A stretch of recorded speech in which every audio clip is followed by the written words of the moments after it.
Pertama-tama kita akan melihat struktur dasar perayaan Ekaristi. Dua bagian inti dari perayaan Ekaristi adalah liturgi sabda dan liturgi Ekaristi. Kedua bagian inti ini dibingkai oleh dua bagian lain, itulah ritus pembuka dan ritus penutup.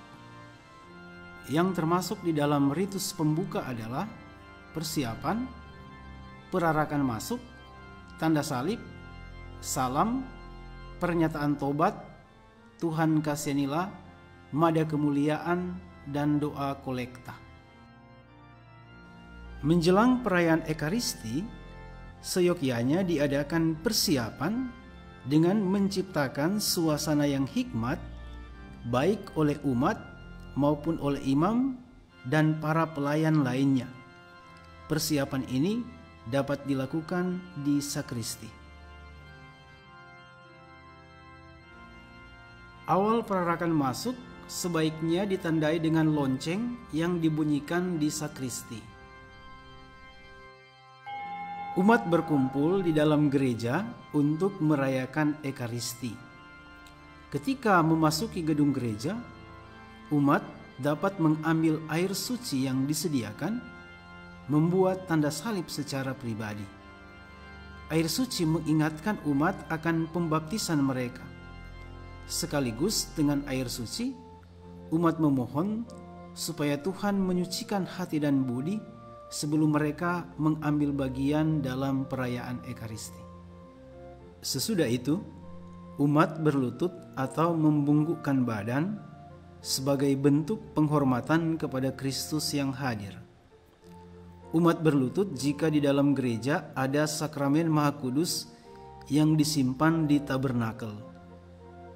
Umat membungkukkan badan jika tidak ada sakramen Maha Kudus yang disimpan di dalam tabernakel. Jika sakramen Maha Kudus ditaruh di dalam tabernakel, lampu khusus tabernakel harus bernyala. Lampu itu bernyala terus-menerus sebagai lambang dan ungkapan hormat akan kehadiran Kristus. Dengan hormat, umat mengambil tempat duduk. Dalam keheningan, umat dapat melakukan persiapan pribadi. Mereka berlutut sambil berdoa pribadi atau duduk tenang sambil mempersiapkan bacaan atau lagu-lagu yang akan dipakai dalam perayaan Ekaristi. Setelah seluruh umat berkumpul di dalam gereja, imam bersama dengan para pelayan berarak menuju altar diiringi nyanyian perarakan masuk. Seluruh umat berdiri. Dalam perayaan Ekaristi Maria, perarakan diatur sebagai berikut. Yang paling depan adalah pelayan yang membawa pedupaan yang mengepul, kemudian pelayan yang membawa salib perarakan yang diapit oleh pembawa lilin, lalu menyusul pelayan-pelayan lain. Di belakang mereka, diakon atau lektor yang membawa evangeliarium yang sedikit diangkat, dan paling belakang adalah imam. Sementara perarakan masuk, umat menyanyikan nyanyian perarakan. Tujuan nyanyian perarakan masuk ialah membuka misa, membina kesatuan umat yang berhimpun, menghantar masuk ke dalam misteri masa liturgi atau pesta yang dirayakan, dan mengiringi perarakan imam beserta pembantu-pembantunya. Setelah tiba di depan altar, imam bersama para pelayan membungkuk hikmat atau berlutut jika tabernakel ada di seputar panti imam.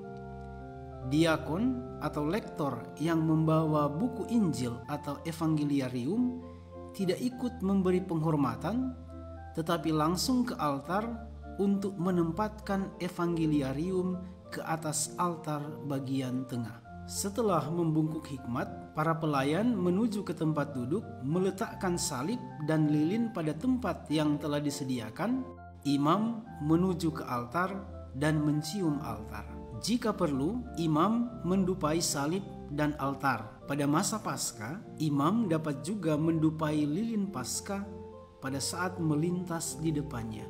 Setelah nyanyian perarakan masuk selesai, imam dan umat membuat tanda salib. Tanda salib yang benar dan hormat dibuat pada dahi sebagai lambang budi dan pikiran, pada dada sebagai lambang hati dan kerendahan hati, dan dari bahu kiri ke kanan, karena dengan kedua bahu itu kita bekerja.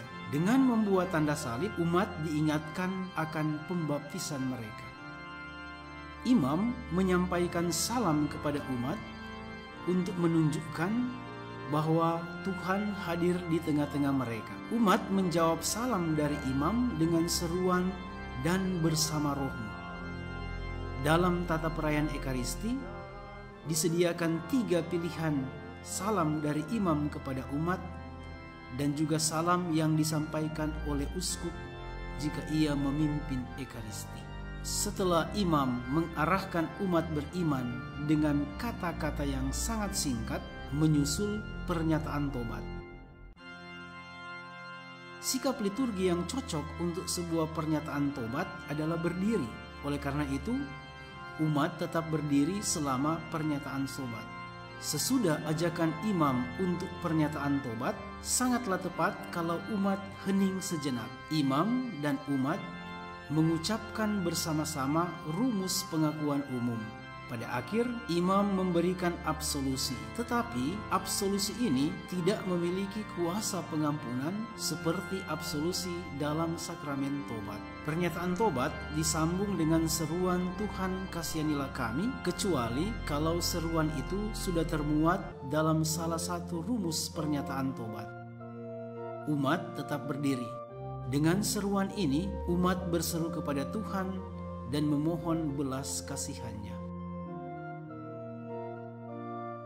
Sambil berdiri, umat menyanyikan atau mengucapkan mada kemuliaan. Mada ini dapat diangkat oleh imam atau solis atau kor dan dilanjutkan oleh umat bersama imam. Lewat mada ini, umat yang berkumpul atas dorongan Roh Kudus memuji Allah Bapa dan Anak Domba Allah serta memohon belas kasihannya. Teks mada kemuliaan tidak boleh diganti dengan teks lain. Sesudah mada kemuliaan, imam mengajak umat untuk berdoa. Umat bersama dengan imam berdoa sejenak dalam keheningan. Kemudian imam dengan tangan terentang mengucapkan doa kolekta. Doa ini mengumpulkan atau merangkumkan doa-doa yang dibawakan oleh imam dan umat dalam keheningan. Doa kolekta termasuk dalam doa presidensial atau doa yang diucapkan hanya oleh imam sebagai pemimpin perayaan. Bagian kedua dari perayaan Ekaristi adalah liturgi sabda. Bacaan-bacaan dari Alkitab dan nyanyian-nyanyian tanggapannya merupakan bagian inti dari liturgi sabda. Sedangkan homili, syahadat, dan doa universal atau doa umat beriman memperdalam liturgi sabda dan menutupnya. Sabda Allah itu diresapkan oleh umat dalam keheningan dan nyanyian dan diimani dalam syahadat. Setelah dikuatkan dengan sabda Allah, umat boleh memanjatkan permohonan-permohonan untuk keperluan seluruh gereja dan keselamatan dunia.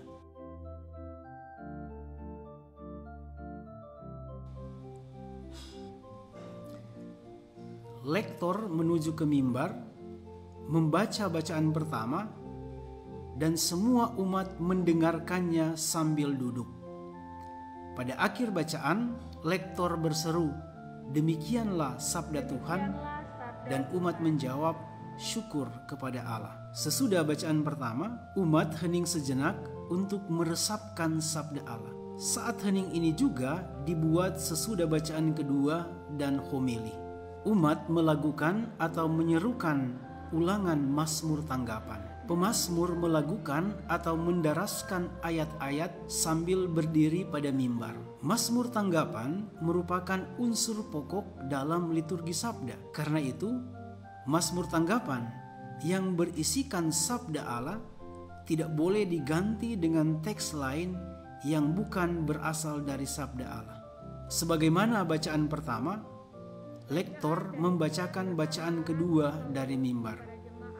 Pada akhir bacaan, lektor berseru, "Demikianlah sabda Tuhan," dan umat menjawab, "Syukur kepada Allah." Sesudah itu, umat hening sejenak untuk meresapkan sabda Allah.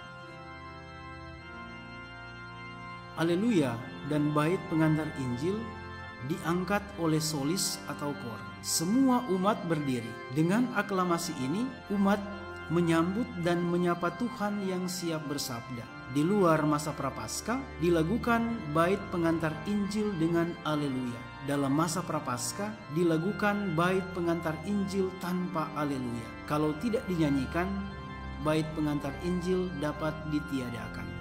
Kalau perlu, imam mengisi pedupaan. Para pelayan altar membantu imam mempersiapkan pedupaan. Jika diakon hadir, ia bertugas untuk mewartakan Injil.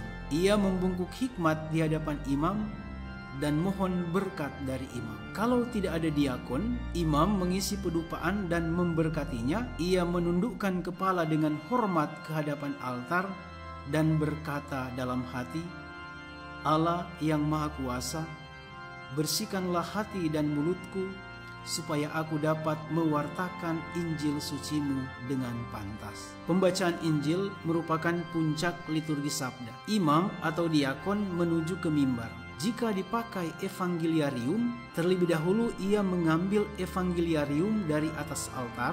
Bila perlu, imam atau diakon diiringi oleh para pelayan, pembawa pedupaan, dan pembawa lilin. Pada saat imam atau diakon sudah berdiri di mimbar untuk pewartaan Injil, semua yang hadir menghadap ke arah mimbar dan dengan demikian menunjukkan penghormatan khusus kepada Injil Kristus. Sementara itu, imam atau diakon menandai buku dan dirinya pada dahi, mulut, dan dada dengan tanda salib. Imam atau diakon mendupai buku bila ada pedupaan dan mewartakan Injil. Umat mendengarkan pewartaan Injil dengan berdiri. Sesudah membacakan Injil, diakon atau imam berseru.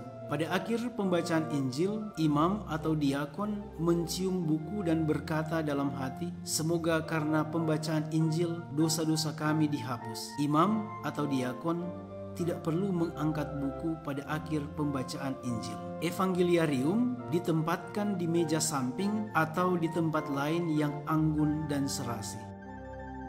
Homili merupakan bagian dari liturgi dan sangat dianjurkan sebab homili itu penting untuk memupuk semangat hidup Kristen.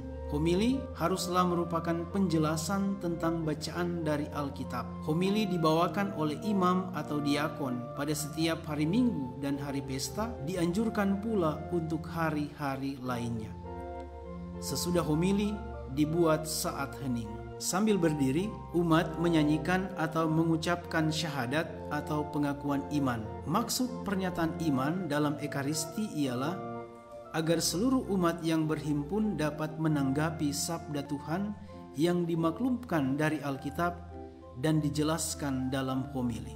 Dalam tata perayaan Ekaristi disediakan dua rumusan syahadat, yakni syahadat Nikea Konstantinopel dan syahadat pembaptisan Gereja Roma yang dianjurkan dipakai pada masa Prapaskah dan masa Paskah.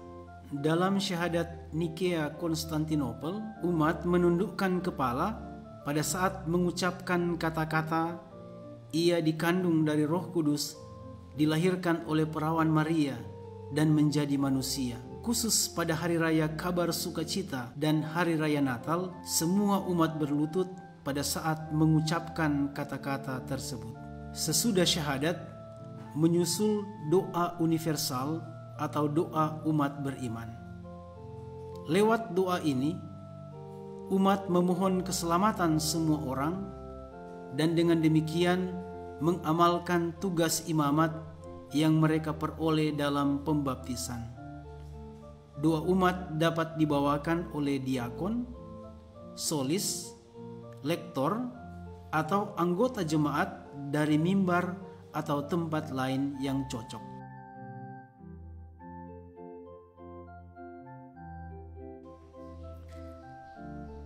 Bagian pertama dari liturgi Ekaristi adalah persiapan persembahan. Semua umat duduk. Setelah itu, nyanyian persembahan dimulai. Sementara itu, para pelayan mempersiapkan altar yang akan menjadi pusat liturgi Ekaristi. Para pelayan meletakkan korporale, purifikatorium, piala, pala, dan buku misa di atas altar. Wakil-wakil umat mengantar kepada imam bahan-bahan persembahan, yaitu roti dan anggur, atau juga pemberian lain untuk memenuhi keperluan gereja dan orang miskin. Umat juga mengumpulkan bahan persembahan berupa uang. Uang atau persembahan lain dikumpulkan tidak ditaruh di atas altar, melainkan di tempat lain yang pantas. Jika dibuat pedupaan, imam mendupai bahan persembahan, salib, dan altar. Sesudah itu, pelayan mendupai imam dan juga umat. Imam atau pelayan selalu membungkuk sebelum dan sesudah membuat pedupaan. Imam didupai karena pelayanan khusus yang ia sandang, umat didupai karena martabat luhur yang mereka peroleh lewat pembaptisan. Bila bahan persembahan sudah tertata di atas altar, imam mengundang umat untuk berdoa dengan kata-kata, "Berdoalah saudara-saudari, supaya persembahanku dan persembahanmu berkenan pada Allah Bapa yang Maha Kuasa. Umat berdiri pada saat imam mengucapkan kata-kata tersebut. Bagian persiapan persembahan diakhiri dengan doa atas persembahan yang sekaligus menghantar kepada bagian doa syukur agung.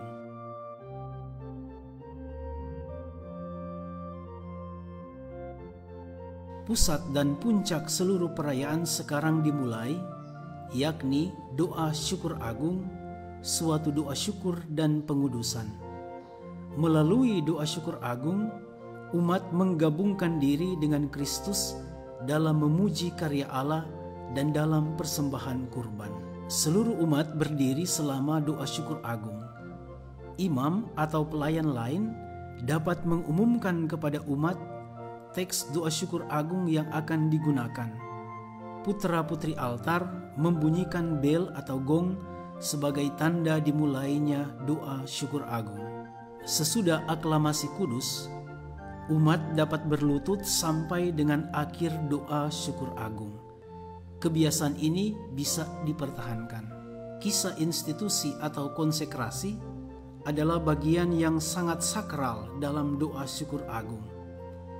Pada saat imam mengangkat dan memperlihatkan hosti yang sudah dikonsekrasi kepada umat, umat menyembah dengan melihatnya penuh hormat. Ketika imam meletakkan hosti di atas patena dan menyembahnya, umat turut memberikan penghormatan dengan menundukkan kepala. Juga ketika imam mengangkat dan memperlihatkan piala kepada umat, umat menyembah dengan melihat piala itu penuh hormat. Pada saat imam meletakkannya dan berlutut menyembah, umat turut memberikan penghormatan dengan menundukkan kepala. Imam mengajak umat melakukan atau mengucapkan salah satu aklamasi anamnesis. Aklamasi ini bertujuan untuk memberikan kesempatan kepada umat berpartisipasi dalam doa syukur agung. Doa syukur agung ditutup dengan doksologi yang diucapkan oleh imam sendiri atau bersama imam lain dalam misa konselebrasi. Pelayan tidak perlu membuat ukupan atau membunyikan lonceng pada saat imam mengangkat piala dan hosti di atas patena. Perayaan Ekaristi adalah perjamuan Paskah. Maka seperti diamanatkan Kristus, umat beriman yang mempersiapkan hati dengan baik hendaknya menyambut tubuh dan darah Kristus sebagai makanan rohani. Doa Bapa Kami membuka bagian komuni. Doa ini diucapkan atau dinyanyikan oleh imam bersama-sama dengan seluruh umat. Umat menyanyikan atau mengucapkan doa Bapa Kami dengan sikap doa liturgis, yakni berdiri dan dengan tangan terkatup. Sikap tubuh yang seragam sangat penting dalam liturgi. Keseragaman menandakan kesatuan seluruh jemaat yang berhimpun. Sikap tubuh yang sama juga mencerminkan dan membangun sikap batin yang sama pula. Dalam doa damai, gereja memohon damai dan kesatuan bagi gereja sendiri dan bagi seluruh umat manusia. Sedangkan umat beriman menyatakan persekutuan dan cinta kasih satu sama lain sebelum dipersatukan dalam tubuh Kristus. Semua yang hadir saling memberikan salam damai menurut kebiasaan setempat. Imam memberikan salam damai kepada diakon atau pelayan. Seyogyanya, setiap orang memberikan salam damai hanya kepada orang-orang yang ada di dekatnya atau dengan cara yang pantas. Pemecahan roti menandakan bahwa umat beriman yang banyak itu menjadi satu karena menyambut komuni dari roti yang sama, yakni Kristus sendiri yang wafat dan bangkit demi keselamatan dunia. Sementara imam memecah-mecah roti dan memasukkan sepotong kecil dari roti itu ke dalam piala berisi anggur, umat menyanyikan atau mengucapkan anak domba Allah sambil tetap berdiri. Imam menyiapkan diri dengan berdoa dalam hati dengan menggunakan rumus doa yang tersedia. Umat juga menyiapkan diri dengan berdoa pribadi sebelum menyambut komuni. Umat boleh mengambil sikap doa pribadi yang sesuai, misalnya dengan berlutut. Ketika imam mulai menyambut tubuh Kristus, nyanyian komuni dimulai. Nyanyian ini berlangsung terus selama umat menyambut dan berhenti kalau dianggap cukup. Sangat dianjurkan agar umat menyambut tubuh Tuhan dari hosti-hosti yang dikuduskan dalam misa yang sementara dirayakan. Pelayanan komuni diberikan oleh imam sendiri bersama diakon atau imam lain, atau oleh pelayan komuni awam yang biasa disebut pelayan komuni tak lazim. Umat tidak diperkenankan mengambil sendiri roti kudus atau piala, apalagi memberikannya antar mereka. Umat dapat menyambut komuni entah berlutut atau berdiri. Umat maju dalam bentuk prosesi komuni dan menuju kepada imam atau petugas lain, entah sendiri-sendiri atau berdua-dua. Kalau umat menyambut sambil berdiri, sebelum menyambut tubuh dan darah Kristus, mereka menyatakan tanda hormat, misalnya dengan menundukkan kepala. Jika umat menyambut sambil berlutut, mereka tidak membuat tanda penghormatan lain terhadap sakramen Maha Kudus, sebab berlutut sendiri sudah merupakan ungkapan penghormatan. Umat menyambut komuni entah dengan lidah sambil berlutut atau dengan tangan sambil berdiri. Begitu diterima, hosti langsung dimakan. Apabila umat menerima komuni dengan tangan, mereka melangkah ke samping sebelum memasukkan hosti ke mulutnya. Sesuai ketentuan rubrik, setelah komuni selesai, imam membersihkan patena dan piala. Sebaiknya pembersihan dilakukan pada meja kredens atau boleh ditangguhkan sampai sesudah perayaan Ekaristi.